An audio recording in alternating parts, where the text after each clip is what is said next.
তো ডিএ সংক্রান্ত একটি গুরুত্বপূর্ণ আপডেট সামনে আসছে। অবশ্যই আপনারা ভিডিওটি শেষ পর্যন্ত দেখুন, তাহলে ব্যাপারটা বুঝতে পারবেন।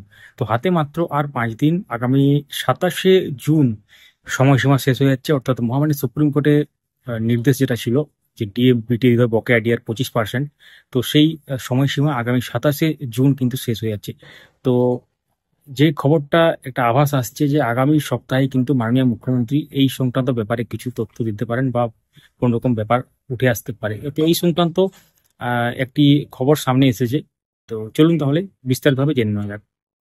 অবশ্যই চ্যানেলটিকে সাবস্ক্রাইব করে এখন 500 টাকা বেল আইকন প্রেস করে অল করে দেবেন, তাহলে ইম্পর্টেন্ট আপডেটগুলো মিস করবেন না। যারা ফেসবুক থেকে দেখছেন পেজটিকে ফলো করতে ভুলবেন না।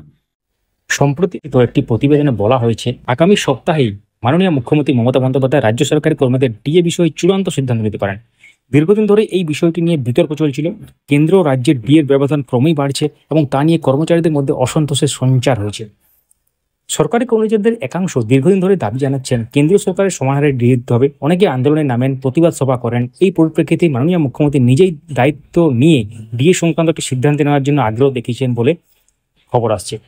তো আগামী সপ্তাহে মাননীয় মুখ্যমন্ত্রী একটি উচ্চ পর্যায়ের বৈঠক অনুষ্ঠিত হতে পারে, যেখানে ডিএ বিষয়ে নীতিগত সিদ্ধান্ত নেওয়া হতে পারে। তবে প্রশ্ন থেকে যাচ্ছে, এই সিদ্ধান্ত কি কর্মচারীদের প্রত্যাশা পূরণ করবে? কেন্দ্রের সমান ডিএ দেওয়া হবে কি, নাকি কিছু আংশিক সমাধান হবে? না মহামান্য সুপ্রিম কোর্টের নির্দেশ যেটা দেওয়া হয়েছে সেটা নির্দিষ্ট সময়ের আগেই কর্মচারীরা পাবেন? তো এই বিষয়ে আরও আপডেট পেতে সঙ্গে থাকুন এবং বাকি সমস্ত যে ব্যাপার সেগুলো কিন্তু আমরা শেয়ার করেছি। আগের ভিডিওগুলো যারা মিস করেছেন ভিডিও সেকশনে গিয়ে দেখতে পারেন আমাদের। মহামান্য সুপ্রিম কোর্টের নির্দেশ অনুসারে বকেয়া ডিএর 25% দেওয়ার যে সময়সীমা সেটা আগামী 27শে জুন সময়সীমাটা শেষ হচ্ছে অ্যাকচুয়ালি। তো চলতি সপ্তাহে যেহেতু শেষ হচ্ছে, তো সেই জন্য এই খবরটা আসছে। মাননীয় মুখ্যমন্ত্রী মমতা বন্দ্যোপাধ্যায় নেতৃত্বাধীন রাজ্য সরকার ডিএ নিয়ে শীর্ষ আদালতের সিদ্ধান্ত কার্য করেন কিনা সেদিকে তাকিয়ে কিন্তু রাজ্য সরকারি কর্মচারীরা 16ই মে দেশের সর্বোচ্চ আদালত ডিএ সংক্রান্ত মামলায় নির্দেশ দিয়েছিল যে বকেয়া ডিএর যে নির্দিষ্ট সময়সীমার মধ্যে যেটা, সেই বকেয়া ডিএর 25% সরকারকে মিটিয়ে দিতে হবে। সেই সময়সীমা আগামী 27শে জুন শেষ হচ্ছে। ওই দিন রথযাত্রার কারণে রাজ্য সরকারি ছুটি, শুক্রবারের পর শনি এবং রোববারও সরকারি ছুটি। সেক্ষেত্রে রাজ্য সরকারি কর্মচারী মনে করছেন চলতি সপ্তাহে ছুটি শুরু হওয়ার আগেই এ বিষয়ে বিজ্ঞপ্তি জারি করে ডিএ নিয়ে নিজেদের সিদ্ধান্তের কথা জানাতে পারে নবান্ন। তো ডিএ মামলা শুনানিতে রাজ্য সরকার সুপ্রিম কোর্টকে জানিয়েছিল রাজ্য সরকারি কর্মচারীদের মোট বকেয়া ডিএর পরিমাণ 11,890 কোটি 18 লক্ষ টাকা। এছাড়া পেনশন প্রাপকদের জন্য মোট বকেয়া 11,611 কোটি 45 লক্ষ টাকা। এছাড়াও শিক্ষক, পুরসভা, পঞ্চায়েত সহ স্বশাসিত সংস্থা বা রাজ্য সরকার পরিচালিত সংস্থার কর্মীদের পাওনা 18,369 কোটি 32 লক্ষ টাকা। সব মিলিয়ে অঙ্কটা প্রায় 40,000 কোটি টাকার বেশি। তাই রাজ্য সরকার আইনজীবী অভিষেক মনু সিংভি দেশের সর্বোচ্চ আদালতকে জানিয়েছিলেন পুরো ডিএ দিতে গেলে রাজ্য সরকার আর্থিক অবস্থা বেহাল হয়ে পড়বে। কিন্তু মহামান্য সুপ্রিম কোর্টের অন্তর্বর্তী নির্দেশ মেনে এর 25% অর্থাৎ প্রায় 10,425 কোটি টাকা 27 জুনের মধ্যে মেটাতেই হবে। এই সংক্রান্ত বিষয়ে মূল মামলাকারী কনফেডারেশন অফ স্টেট গভর্নমেন্ট এমপ্লয়িজের সাধারণ সম্পাদক বলেছেন, আমাদের আশা সুপ্রিম কোর্ট যে নির্দেশ দিয়েছেন তা রাজ্য সরকার পূরণ করবে।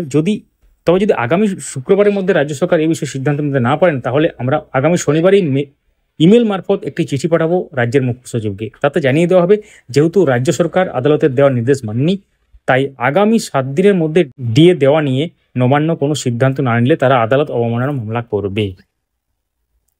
রাজ্যের প্রশাসনিক মহলের একাংশ মনে করছেন সরকারি ডিএ কর্মচারীদের মধ্যে যারা এখনো কর্মরত তারা বকেয়া ডিএর 25% অর্থ তাদের জেনারেল প্রভিডেন্ট ফান্ডে জমা দেওয়ার প্রস্তাব বিবেচনা করেছে। কারণ ওই বাড়তি টাকা সেক্ষেত্রে কর্মচারীদের হাতে দিতে হবে না, সরকারের ঘরে জমা থাকবে। আর যারা অবসর নিয়েছেন সেই সরকারি কর্মচারীদের নির্দিষ্ট পেনশন অ্যাকাউন্টে বকেয়া টাকা দেওয়া হবে। এই নীতি কার্যকর হলে এই মুহূর্তে সরকারের আর্থিক বোঝা কিছুটা কমবে বলে মনে করছেন নবান্নের শীর্ষকর দ্বারা। তাতে যেমন আদালতের নির্দেশ পালন করা হবে, তেমনি রাজ্য সরকারের উপর আর্থিক বোঝাও খানিকটা লাঘব হবে। গত সপ্তাহে বিধানসভায় মন্ত্রিসভার বৈঠক শেষে মাননীয় মুখ্যমন্ত্রী, রাজ্যের মুখ্য সচিব, অর্থ সচিব এবং অর্থ প্রতিমন্ত্রী এই সংক্রান্ত বিষয়ে বৈঠক করেছেন বলেই নবান্ন সূত্রে খবর। সেই বৈঠকের পরেও বকেয়া ডিএর 25% দেওয়া নিয়ে নবান্ন এখনো পর্যন্ত সরকারি নির্দেশিকা বা নোটিশ প্রকাশ করেনি। তো সোমবার বিধানসভার অধিবেশনে যোগ দিতে আসতে পারেন মুখ্যমন্ত্রী। সরকারি কর্মচারীদের মহলের একাংশের মতে নেতাজি সুভাষ পশ্চিমবঙ্গ ক্রীড়া বিশ্ববিদ্যালয় বিল নিয়ে বক্তৃতা করতে পারেন তিনি। সেই বক্তৃতাতেই রাজ্য সরকারি কর্মচারীদের বকেয়া ডিএ দেওয়া নিয়ে ইঙ্গিত দিতে পারেন মাননীয় মুখ্যমন্ত্রী। তবে যেহেতু আদালতের নির্দেশ কার্যকর করতে এখনও রাজ্য সরকারের হাতে দিন কয়েক সময় রয়েছে, তাই আপাতত এই বিষয়ে একটু দেখে শুনে এগোতে চাইছে অর্থ দপ্তর। নবান্নের একটি সূত্র জানাচ্ছে, দেশের সর্বোচ্চ আদালতের দেওয়া ডিএ সংক্রান্ত নির্দেশ সঠিকভাবে বিশ্লেষণ করে যে আবেদন করার কথা ভেবেছিল রাজ্য, তা পিছিয়ে এসেছে। আর অর্থ দপ্তরের একটি সূত্র জানিয়েছে, বকেয়া ডিএ দেওয়ার জন্য আর্থিক সংস্থানের বিষয়ে উদ্যোগী হয়েছে রাজ্য সরকার। যতক্ষণ না সেই টাকা জোগাড় করা সম্ভব হচ্ছে, সেই বিষয়ে সরকার পক্ষ কোনো বিবৃতি দেবে না। তো বিভিন্ন জায়গায় বিভিন্ন রকম বিভিন্ন সোর্স থেকে খবর আসছে অ্যাকচুয়ালি। সিদ্ধান্ত কার্যকরের সময় হলে তা বিজ্ঞপ্তির মাধ্যমে প্রকাশ করে দেওয়া হবে। আপাতত রাজ্য সরকারের সেই বিজ্ঞপ্তি প্রকাশের দিকেই তাকিয়ে রাজ্য সরকারি কর্মচারীরা। তাহলে আপনারা দেখলেন, অবশ্যই ভিডিওটি লাইক করুন, সবার সাথে শেয়ার করুন, আপনাদের মূল্যবান মতামত কমেন্টে জানাতে ভুলবেন না। ধন্যবাদ দেখার জন্য।